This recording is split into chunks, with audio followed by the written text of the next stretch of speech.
Hi friends, welcomes to Vasantham Saravanan channel. இன்றைக்கி நம்ம சேனலில் ஒரு சூப்பரான ஸ்நாக்ஸ் ரெசிபி தான் பார்க்க போகிறோம். நல்ல கிறிஸ்பியான காரசாரமான ஸ்பைசி டைமண்ட் கட்ஸ் எப்படி செய்யுதுன்னு தான் பார்க்க போகிறோம்.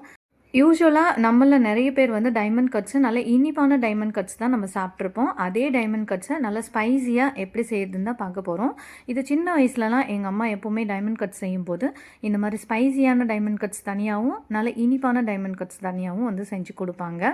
ஸோ இதை வந்து நம்ம ரொம்ப நாளைக்கு வந்து வச்சுருக்கலாம். அதாவது வந்து ஒரு 1 மந்த் கிட்ட வந்து நம்ம இதை ஸ்டோர் பண்ணி வச்சுக்கலாம். கெட்டு போகாமல் நல்லா கிறிஸ்பியாக இருக்கும். ஸோ மைதா மாவை வச்சு டைமண்ட் கட்ஸ் பண்ணுவாங்க. பட் நாம் இன்றைக்கி கோதுமை மாவை பயன்படுத்தி இந்த ஸ்பைஸியான டைமண்ட் கட்ஸ் எப்படி செய்யறதுன்னு தான் பார்க்க போகிறோம். வாங்க இப்போ வீடியோக்குள்ளே போகலாம். வீடியோக்குள்ளே போகிறதுக்கு முன்னாடி நம்ம வசந்தம் சரவணன் சேனலை சப்ஸ்கிரைப் பண்ணாதவங்க சப்ஸ்கிரைப் பண்ணிக்கோங்க. கூடவே இருக்க பெல் ஐக்கானையும் கிளிக் பண்ணிக்கோங்க. ஃபஸ்ட்டு இந்த ரெசிபி செய்கிறதுக்காக கோதுமை மாவு எடுத்துக்கலாம். நான் இன்றைக்கி 1 கிலோ அளவுக்கு கோதுமை மாவு பயன்படுத்தி இந்த ஸ்பைசி டைமண்ட் கட்ஸ் எப்படி செய்யறதுன்னு தான் பார்க்க போகிறோம். இந்த கோதுமை மாவு வந்து மில்லுலேருந்து அரைச்சி வாங்கிட்டு வந்தது. மில்லுலேயே வந்து அரைச்சி விற்பாங்க இல்லையா, அந்த மாதிரி கோதுமை மாவு தான் வாங்கிட்டு வந்திருக்கோம். இப்போ இதை வந்து சலிச்சு எடுத்துக்கலாம். இதில் இந்த தவிடு மாதிரிலாம் இருக்கும் இல்லைங்களா, அது எல்லாத்தையும் நம்ம வந்து நீக்கிடணும். இந்த மாதிரி நம்ம டைமண்ட் கட் செய்கிறதுக்கு நீங்கள் வந்து கம்மியான குவான்டிட்டியில் இந்த diamond cut spicy diamond cut செய்ய போகிறீங்கன்னா நீங்கள் இதே இப்போ நான் சொல்கிற மெஷர்மெண்ட் எல்லாத்தையும் வந்து டிவைட் பண்ணி சேர்த்துக்கோங்க. இப்போ கோதுமை மாவு எல்லாத்தையும் சலிச்சு எடுத்தாச்சு. இப்போ கோதுமை மாவு சலிச்சிட்ட பிறகு இதில் காரத்துக்கு நம்ம தனி மிளகாத்தூள் சேர்த்துக்க போகிறோம். குழம்புக்கு பயன்படுத்துகிற அந்த மிளகாத்தூள் நம்ம சேர்த்துக்கக்கூடாது. நம்ம பிரியாணிக்கெல்லாம் பயன்படுத்துவோம் இல்லையா, தனி மிளகாத்தூள், அதுலேருந்து ஒரு 2லேருந்து 3 டீஸ்பூன் அளவுக்கு சேர்த்துக்கிறேன். நீங்கள் காரத்துக்கு தகுந்தாப்பில் சேர்த்துக்கோங்க. இப்போ தனி மிளகாத்தூள் சேர்த்தாச்சு. இதை நல்லா மிக்ஸ் பண்ணி விட்டுக்கலாம். அடுத்ததாக இது கூட கொஞ்சமாக ஜீரகம் சேர்த்துக்கிறேன். அது கூடவே கொஞ்சமாக ஓமமும் சேர்த்துக்கிறேன். ஒரு 1/4 டீஸ்பூன் அளவுக்கு ஜீரகம் சேர்த்துக்கலாம். குட்டி ஸ்பூனால் 1 டீஸ்பூன் அளவுக்கு கூட சேர்த்துக்கலாம், நமக்கு கரெக்டாக இருக்கும். அடுத்ததாக அதே குட்டி ஸ்பூனால் 1 ஸ்பூன் அளவுக்கு ஓமம் சேர்த்துக்கிறேன். நம்ம வந்து இந்த டைமண்ட் கட்ஸு ஸ்பைஸியாக செய்ய போகிறோம். ஸோ அதனால் அதில் வந்து இந்த ஜீரகம் ஓமம் இதெல்லாம் சேர்த்துக்கிட்டோம்னா நமக்கு வந்து இந்த நெஞ்சு கறிக்கிற ஃபீல் வந்து இருக்காது. அதே மாதிரி டைஜஷன் இஷ்யூஸும் வந்து இருக்காது. நிறைய பேருக்கு ஸ்வீட்டான டைமண்ட் கட்ஸ் சாப்பிட்றதுக்கு வந்து பிடிக்காது. ஸோ அவங்கெல்லாம் வந்து இந்த மாதிரி ஸ்பைஸியான டைமண்ட் கட்ஸ் வந்து செஞ்சு சாப்பிட்லாம். ரொம்ப ரொம்ப டேஸ்டியாக இருக்கும், நல்லா கிறிஸ்பியாகவும் இருக்கும். அதே மாதிரி ஒரு 1 மந்த்துக்கு நம்ம வந்து ஸ்டோர் பண்ணி வச்சுக்கலாம். அவ்வளோ சூப்பராக இருக்கும் இந்த ஸ்நாக்ஸு. இப்போ அடுத்ததாக இதுக்கு தேவையான அளவுக்கு உப்பு சேர்த்துக்கிறேன். இது கூட உப்பு சேர்த்துட்டு அடுத்ததாக இது கூட ஒரு 1/4 டீஸ்பூன் அளவுக்கு குக்கிங் சோடா வந்து சேர்த்துக்கிறேன். இப்போ இது வரைக்கும் உப்பு மட்டும்தான் சேர்த்துருக்கோம். இனிதான் வந்து சோடா உப்பு வந்து சேர்த்துக்கணும். சமையலுக்கெல்லாம் பயன்படுத்துவோம் இல்லையா சோடா உப்பு, அந்த சோடா உப்பு வந்து ஒரு 1/4 டீஸ்பூன் அளவுக்கு சேர்த்துக்கலாம். குட்டி ஸ்பூனால் 1/4 டீஸ்பூன் அளவுக்கு.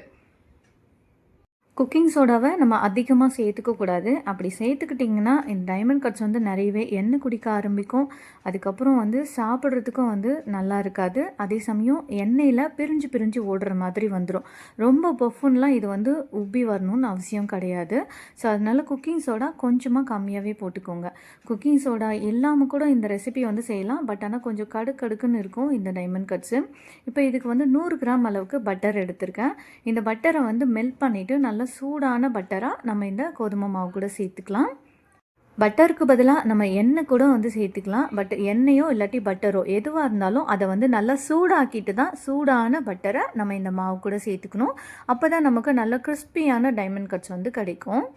ஸோ அதே மாதிரி குக்கிங் சோடா வந்து போடாமல் கூட செய்யலாம். பட் ஆனால் இது வந்து கொஞ்சம் கடுக்குன்னு இருக்க மாதிரி இருக்கும். ஸோ அதனால் கொஞ்சமாக ஒரு பிஞ்ச் இல்லாட்டி ஒரு 2 பிஞ்ச் அந்த மாதிரி நம்ம எடுத்துக்கிற மாவோட அளவு பொறுத்து நம்ம வந்து சேர்த்துக்கலாம்.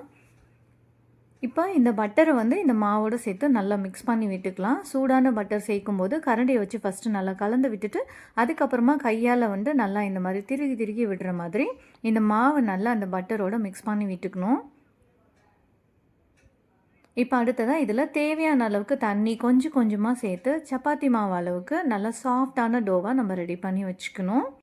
இந்த மாவு வந்து ரெடி பண்ணும்போது ரொம்ப இலக்கமாகவும் ரெடி பண்ணக்கூடாது, ரொம்ப கெட்டியாகவும் நம்ம வந்து ரெடி பண்ணக்கூடாது. ரொம்ப இலக்கமாக இருந்துச்சுனாலும் நமக்கு இந்த டைமண்ட் கட்ஸ் வந்து அந்த ஷேப் கட் பண்ணுறதுக்கு சரியாக வராது. ஒரு மாதிரி பிசுப்பாக ஒட்டிகிட்டே இருக்கும். அப்படி இல்லாட்டி ரொம்ப கெட்டியாக ஹார்டாக நம்ம வந்து இந்த டோ ரெடி பண்ணிக்கிட்டோம்னாலும் கூட இந்த கிறிஸ்பியான டைமண்ட் கட்ஸ் வந்து நமக்கு கிடைக்காது. ஸோ இப்போ பாருங்கள், இந்த அளவுக்கு சப்பாத்தி நார்மலாக எந்த நல்லா சாஃப்டாக ரெடி பண்ணுவோம் இல்லையா சப்பாத்தி டோ, அந்த அளவுக்கு நம்ம இதை சாஃப்டாக ரெடி பண்ணி வச்சுக்கணும். இப்போ இந்த மாவு வந்து ரெடி ஆயிடுச்சு டைமண்ட் கட்ஸ் பண்ணுறதுக்காக. இப்போ இதை வந்து குட்டி குட்டி உருண்டைகளாக இந்த மாதிரி ரெடி பண்ணி வச்சுக்கலாம். இப்போ நம்ம ஆல்ரெடி இதில் குக்கிங் சோடா சேர்த்துருக்கோம், பட்டர் சேர்த்துருக்கோம். இது எல்லாமே சேர்த்து இந்த டோ வந்து ரெடி பண்ணி வச்சுருக்கோம். ஸோ இதை வந்து நம்ம ஒரு 15 to 20 மினிட்ஸ் அப்படியே மூடி வச்சிடணும். மூடி வச்சுட்டு அதுக்கப்புறமா நம்ம இதை வந்து டைமண்ட் கட்ஸ் வந்து கட் பண்ணி ரெடி பண்ணிக்கலாம். பாருங்கள், இப்போ வந்து ஒரு 20 மினிட்ஸ் கிட்ட ஆயிடுச்சு. நான் இந்த மாவு ரெடி பண்ணி வச்சு இந்த மாதிரி குட்டி குட்டி உருண்டைகளாக ரெடி பண்ணி வச்சு தான் நம்ம வந்து 20 மினிட்ஸ் வெயிட் பண்ணணும்னு அவசியம் கிடையாது. நம்ம அந்த மாவை அப்படியே மூடி போட்டு வச்சுட்டு அதுக்கப்புறமா டைமண்ட் ஷேப்பில் வந்து கட் பண்ணும்போது கூட நம்ம இந்த மாதிரி குட்டி குட்டி உருண்டைகளாக வந்து எடுத்துக்கலாம். இப்போ தேவையான அளவுக்கு இந்த மாவை எடுத்துகிட்டு நம்ம வந்து சப்பாத்தி திரட்டுவோம் இல்லையா, அதே மாதிரியே வந்து திரட்டிக்கணும். இப்போ இதை நார்மலான கோதுமை மாவு கொஞ்சம் எடுத்து வச்சுருக்கேன், வர மாவு. அதை வந்து இதில் கொஞ்சமாக சேர்த்துட்டு 2 சைடும் நம்ம சப்பாத்தி எப்படி திரட்டுவோமோ அதே மாதிரி வந்து நம்ம திரட்டிக்கலாம். இதுக்கு வந்து நம்ம ரவுண்டாக தான் திரட்டணும் அந்த மாதிரிலாம் அவசியம் கிடையாது. நமக்கு என்ன ஷேப் வருதோ எப்படி வேணாலும் நம்ம திரட்டிக்கலாம். ஆனால் இந்த சப்பாத்தி மாவு மாதிரி திரட்டும் போது அதோட திக்னஸ் வந்து கொஞ்சம் சப்பாத்தி அளவுக்கு மெல்லிஸாக இல்லாமல் கொஞ்சம் திக்காக இருக்க மாதிரி நம்ம ஒரு 2 மடங்கு 3 மடங்கு சப்பாத்தி செஞ்சால் அதோட திக்னஸ் வந்து எப்படி இருக்குமோ அதை விடவும் ஒரு 2லேருந்து 3 மடங்கு கொஞ்சம் திக்காக வந்து இதை நம்ம திரட்டி எடுத்துக்கணும்.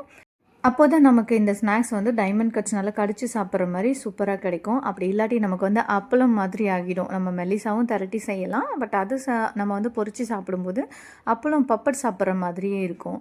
கொஞ்சம் நம்ம திக்காக செஞ்சிட்டோம்னா அந்த கடையிலலாம் கிடைக்கும் இல்லையா டைமண்ட் கட்ஸ், அந்த மாதிரியே நமக்கு கிடைக்கும். இப்போ ரவுண்ட் ஷேப்க்கு இந்த மாவு வந்து திரட்டியாச்சு. இதில் வந்து பீஸா கட்டரை வந்து பயன்படுத்தி இந்த மாதிரி வந்து அழகாக குட்டி குட்டியாக டைமண்ட் ஷேப்பில் வந்து நம்ம கட் பண்ணி எடுத்துக்கலாம். பீஸா கட்டர் அப்படி இல்லைன்னா நம்ம வந்து சோமாஸ் கரண்டி இருக்கும், அதுக்கு பின்னாடியும் வந்து இந்த மாதிரி கட் பண்ணுறதுக்கு வந்து கொடுத்துருப்பாங்க. ஸோ அதை பயன்படுத்தி கட் பண்ணிக்கலாம். அப்படி இல்லைன்னா நைஃபு கத்தியை வச்சு நம்ம இந்த மாதிரி குட்டி குட்டியாக டைமண்ட் ஷேப்பில் வந்து கட் பண்ணி எடுத்துக்கலாம். பாருங்கள், வீடியோவில் பார்க்கும்போது இதோட திக்னஸ் எந்த அளவுக்கு இருக்குன்றது உங்களுக்கு தெரியும். ஸோ மேக்ஸிமம் கொஞ்சம் திக்கான சப்பாத்தி ஒரு 2 சப்பாத்தி சேர்த்து திரட்டினா எப்படி இருக்குமோ அந்தளவுக்கு திக்காக நம்ம திரட்டி எடுத்துக்கலாம். இப்போ இதை வந்து டைமண்ட் ஷேப்க்கு வந்து நம்ம கட் பண்ணி எடுத்தாச்சு. இப்போ இதை நம்ம அப்படியே இன்னொரு பிளேட்டுக்கு வந்து நம்ம மாற்றி வச்சுக்கலாம். இதை நம்ம வந்து வரமாவு சேர்த்து தான் இதை அழகாக திரட்டி அதுக்கப்புறம் வந்து கட் பண்ணி வச்சுருக்கோம். ஸோ அதனால் இந்த பிளேட்லலாம் வந்து ஒட்டாமல் வரும் நமக்கு. ஸோ இதை நம்ம வந்து இன்னொரு பிளேட்டுக்கு மாற்றிக்கலாம். எப்போவுமே டைமண்ட் கட் ஸ்வீட்ஸ் ஆர் வந்து ஸ்பைசி எது நம்ம செய்கிறதா இருந்தாலும் கூட இந்த மாதிரி குட்டி குட்டி பீசஸாக நம்ம முன்னாடியே கட் பண்ணி வச்சுக்கிட்டோம்னா நம்ம எண்ணெயில் பொரித்து எடுக்கிற நேரம் வந்து ரொம்பவே கம்மியாக தான் இருக்கும். இதில் வேலைன்னு பார்த்திங்கன்னா இந்த மாவு ரெடி பண்ணி டைமண்ட் ஷேப்பில் கட் பண்ணுறது மட்டும்தான் நமக்கு வேலை. அதே மாதிரி நம்ம இப்போ 1 கிலோ அளவுக்கு நான் எடுத்திருக்கேன். இதை மேக்ஸிமம் ஒரு 2லேருந்து ஒரு 3 டைமில் நான் வந்து இது எல்லாத்தையுமே வந்து பொரித்து எடுத்துட்டேன். ஸோ நம்ம வந்து எந்த அளவுக்கு நம்மளால் இந்த டைமண்ட் கட்ஸ் எல்லாம் கட் பண்ணி முன்னாடியே ப்ரிப்பேர் பண்ணி வச்சுக்க முடியுமோ அந்த மாதிரி ரெடி பண்ணி வச்சுக்கணும். நமக்கு வந்து எண்ணெயில் பொரிக்கும் போது சட்டுன்னு இது வந்து பொரிஞ்சு ரெடி ஆகிட்டு வந்துடும். ஸோ நான் ஆல்ரெடி வந்து இந்த டைமண்ட் கட்ஸ் எல்லாத்தையும் கட் பண்ணி ஒரு 3 பிளேட்டுக்கு வந்து மாற்றி வச்சுருக்கிறேன். வரமாவு சேர்த்துருக்கிறதால அந்த தட்டுலேயும் வந்து ஒட்டாமல் இருக்கும், அதே சமயம் ஒன்றோட ஒன்றும் ஒட்டாமல் இருக்கும். பாருங்கள், இப்போ நான் ஆல்ரெடி ஸ்டவ் ஆன் பண்ணிவிட்டு எண்ணெய் வந்து காய வச்சு வச்சுருந்தேன். இப்போ இந்த எண்ணெயில் கொஞ்சமாக நம்ம வந்து ஒரு பீஸ் வந்து டைமண்ட் கட் சேர்த்து பார்ப்போம் அது எந்த அளவுக்கு பொரிஞ்சு வருதுன்னு சொல்லிட்டு. பாருங்கள், எண்ணெய் நல்லா காஞ்சிடுச்சு. ஸோ ஸ்டவ்வை வந்து நம்ம மீடியம் ஃப்ளேமில் வச்சுக்கணும். இதுக்கப்புறம் ஹை ஃப்ளேமில் வைக்கக்கூடாது. மீடியம் ஃப்ளேமில் வச்சுட்டு நம்ம கட் பண்ணி வச்சுருக்கிற இந்த டைமண்ட் கட் பீசஸை கொஞ்சம் கொஞ்சமாக இந்த வானலியோட ஓரங்களில் வந்து நம்ம சேர்த்துக்கணும். ஏன்னா இதை வந்து சேர்க்கும் போது நிறைய டைம் கையில் வந்து எண்ணெய் வந்து தெறிக்க ஆரம்பிக்கும். ஏன்னா கொஞ்சம் இது வெயிட்டாக இருக்கும் இல்லையா, நிறைய பீசஸ் வந்து நம்ம ஒரு சைடு வந்து சேர்க்க ஆரம்பிப்போம் இந்த வானலியில். அதனால டக்கு டக்குன்னு எண்ணெய் தெறிக்கிற மாதிரியே இருக்கும். ஸோ மெதுவாக இந்த வானலியோட ஓரங்களில் கொஞ்சம் கொஞ்சமாக இந்த டைமண்ட் கட்ஸ் பீசஸை வந்து நம்ம சேர்த்துக்கணும். இப்போ பாருங்கள், டைமண்ட் கட் பீசஸை சேர்த்த உடனே அது அழகாக மேலே எழும்பி வர ஆரம்பிக்குது. ஸோ இந்த மாதிரி இருந்தாலே எண்ணெயோட காய்ச்சல் வந்து கரெக்டாக இருக்குதுன்னு அர்த்தம். அதே மாதிரி இன்னும் சில டிப்ஸ் எல்லாம் இதில் நம்ம நோட் பண்ண வேண்டியிருக்கு. நம்ம இப்போ இந்த ஒரே ஒரு டைமண்ட் கட் சேர்த்து எண்ணெய் காஞ்சிருக்கா என்னன்னு செக் பண்ணோம் இல்லையா, அந்த டைம்லேயே டைமண்ட் கட்ஸ் வந்து பிரிஞ்சு போகுதா என்னன்னு சொல்லி பார்க்கணும். சம்டைம்ஸ் நம்ம பட்டர் அதிகமாக போட்டிருந்தாலோ அப்படி இல்லாட்டி சோடா உப்பு வந்து நம்ம அதிகமாக சேர்த்துருந்தாலோ இது வந்து அப்படியே பிரிஞ்சு போக ஆரம்பிக்கும் எண்ணெயில். ஸோ ஸ்டார்டிங்கில் 1 or 2 பீசஸ் வந்து எண்ணெயில் சேர்த்து நீங்கள் செக் பண்ணிக்கோங்க. அந்த மாதிரி பிரிஞ்சு போகவோ இல்லாட்டி ரொம்ப வந்து சல்லடை மாதிரி உப்பி வரும் சம்டைம்ஸு, ஹோல்ஸ் நிறைய இருக்க மாதிரி. அந்த மாதிரிலாம் வந்துச்சுன்னா ஸ்டவ்வை ஆஃப் பண்ணிவிட்டு நீங்கள் இந்த மாவு டோ ரெடி பண்ணி வச்சுருப்பீங்களா, அது கூட வந்து இன்னும் கொஞ்சம் வந்து கோதுமை மாவு, உப்பு இதெல்லாம் வந்து சேர்த்துக்கணும். சேர்த்து கலந்து அழகாக சாஃப்டான டோ மாதிரி ரெடி பண்ணி அகெயின் செய்ய ஆரம்பிங்க. ஸோ அப்போ வந்து கரெக்டாக இருக்கும் நமக்கு. ஸோ மொத்தமாக நம்ம எண்ணெயில் சேர்த்துட்டு மொத்தமாகவும் வந்து பிரிஞ்சு போச்சுன்னா எல்லாமே வேஸ்ட்டாக போயிடும். ஸோ அதனால் ஸ்டார்டிங்லேயே 1 or 2 பீசஸ் வந்து இந்த எண்ணெயில் சேர்த்துட்டு செக் பண்ணி பாருங்கள். அது வந்து பிரிஞ்சு ஓடுதா, ரொம்ப அதிகமாக இந்த ஹோல்ஸ் இருக்க மாதிரி வந்து உப்பி வருதா, அந்த மாதிரிலாம் நம்ம வந்து செக் பண்ணி பார்த்துக்கலாம். எண்ணெய் குடிக்குதா, இந்த மாதிரிலாம் செக் பண்ணி பார்த்துக்கிட்டு தேவைப்பட்டால் கொஞ்சமாக வரமாவு வந்து நம்ம சேர்த்துக்கலாம். சேர்த்து நல்லா டோ வந்து சாஃப்டாக ரெடி பண்ணி சேம் மெத்தடில் வந்து நம்ம ரெடி பண்ணிக்கலாம். இந்த டைமண்ட் கட்ஸ் ரொம்ப ரொம்ப ஈஸி தான். சின்ன சின்ன டிப்ஸ் மட்டும் நம்ம வந்து கரெக்டாக ஃபாலோ பண்ண வேண்டியிருக்கும். இப்போ அடுத்ததாக இதே சேம் மெத்தடில் இங்கே பாருங்கள், நம்மளால் கையால் வந்து இந்த டைமண்ட் கட்ஸ் வந்து எண்ணெயில் சேர்க்க முடியல அப்படின்ற பட்சத்தில் இந்த மாதிரி ஜல்லிக்கரண்டியில் சேர்த்துட்டு அதை மெதுவாக நம்ம எண்ணெயில் சேர்த்துக்கணும். இது ரொம்பவே ஈஸியாக இருக்கும். நிறைய குவான்டிட்டி செய்யும்போது இந்த மெத்தடு நமக்கு ரொம்ப ரொம்ப ஹெல்ப்ஃபுல்லாக இருக்கும். நம்ம மொத்தமாக இந்த கரண்டியில் சேர்த்து எண்ணெயில் சேர்க்குற மாதிரி தான் இருக்கும். ஆனால் கண்டிப்பாக ஒன்றோட ஒன்று இந்த டைமண்ட் கட்ஸ் வந்து ஒட்டாமலே இருக்கும். எண்ணெயில் சேர்த்த பிறகு தனித்தனியாக பிரிஞ்சு அழகாக அந்த கிறிஸ்பியாகி மேலே எழும்பி வரும். ஸோ இதை வந்து நம்ம டோ ரெடி பண்ணுறது ப்ளஸ் வந்து அதை நம்ம வந்து திரட்டுவோம் இல்லையா ரவுண்ட் ஷேப்க்கு. ஸோ அதெல்லாம் வந்து நம்ம கவனமாக செய்யணும். அதெல்லாம் கொஞ்சமாக வரமாவை சேர்த்து திரட்டிக்கிட்டோம்னா இந்த டைமண்ட் கட்ஸ் வந்து ஒன்றோட ஒன்று ஒட்டாமல் இருக்கும். மேக்ஸிமம் நம்ம மாவை ரெடி பண்ணி டைமண்ட் ஷேப்க்கு கட் பண்ணிவிட்டு அதுக்கப்புறமா எண்ணெயை காய வச்சு நம்ம இதை வந்து சேர்த்துக்கலாம், அதாவது பொரிச்சு எடுத்துக்கலாம். இந்த மாதிரி செய்யும்போது நமக்கு டைம் சேவிங்காக இருக்கும். ஏன்னா இதை கட் பண்ணுறது தான் நமக்கு, அந்த மாவை ரெடி பண்ணி கட் பண்ணுறது தான் பெரிய வேலையாக இருக்கும். ஸோ எண்ணெயில் பொரிச்சு எடுக்கிறது ஒரு 5 மினிட்ஸ்லேயே வந்து டக்குன்னு பொரிஞ்சு வந்துடும். அதே மாதிரி நிறைய குவான்டிட்டியும் நம்ம எண்ணெயில் வந்து சேர்த்துக்கலாம். இப்போ பாருங்கள், நல்ல கிறிஸ்பியான டைமண்ட் கட்ஸ் வித்தின் 10 மினிட்ஸில் ரெடி பண்ணியாச்சு. இது நல்லா நம்ம ஆற விடணும். ஆற விட்டுட்டு அதுக்கப்புறமா ஒரு ஏர்டைட் கண்டெய்னரில் ஸ்டோர் பண்ணி வச்சிட்டோம்னா கண்டிப்பாக 1 மந்த்துக்கு இதோட கிறிஸ்பினஸ் போகாமல் சூப்பரான ஒரு டேஸ்ட்டில் இருக்கும். நல்ல ஹெல்த்தியான ஸ்நாக்ஸும் கூட.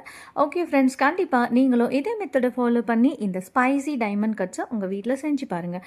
செஞ்சு பார்த்துட்டு இதோட டேஸ்ட்டு எப்படி இருந்ததுன்னு கமெண்ட் பண்ணுங்கள். இந்த வீடியோ உங்களுக்கு ரொம்ப பிடிச்சிருந்தா இந்த ரெசிபியை உங்களோட ஃபேமிலி அண்ட் ஃப்ரெண்ட்ஸ்க்கு ஷேர் பண்ணுங்கள், லைக் பண்ணுங்கள், கமெண்ட் பண்ணுங்கள். தேங்க்ஸ் ஃபார் வாட்சிங்.